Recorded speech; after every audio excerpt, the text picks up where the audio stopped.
maghiwalay, mag-biblically speaking muna tayo. Bawal maghiwalay. Oo, ha? Bawal maghiwalay. Bawal. Kailangan palagi Bago tayo together.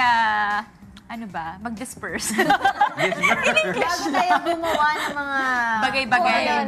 Isang araw ng ibang tao. Oo, makikita-kita pa naman tayo bukas. Pero biblically speaking muna tayo. At ang aking katanungan para ngayong umaga, kapag ba hiwalay ka na sa asawa at nag-asawa kang muli, ikaw ba ay nagkakalunya? Yan ang sasagutin ni Brother Eli Soriano para nga sa ating biblically speaking.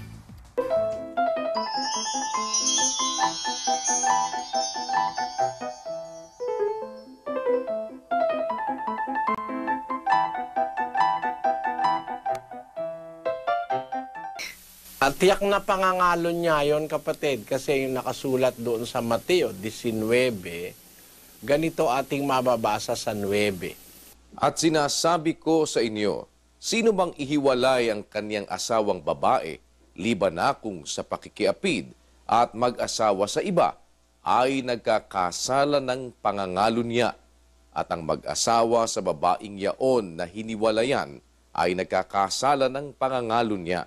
Apat ang pangangalo niya dyan, 4 na pangangalo niya. Pag yung isang lalaki humiwalay sa asawa niya at nag-asawa sa iba, nagkakasala siya ng pangangalo niya, pati yung naging asawa niya.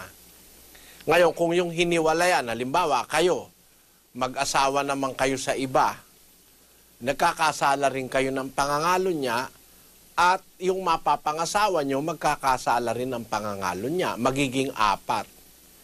Kaya lang, sa kaso mo, kapatid, hiniwalayan ka ng asawa mo na hindi ka naman nangangalo niya, wala ka namang ginagawang masama sa kanya, nasyak ka na lang, meron na pala siyang ibang mapapangasawa, kaya lalabas, malaya ka ngayon.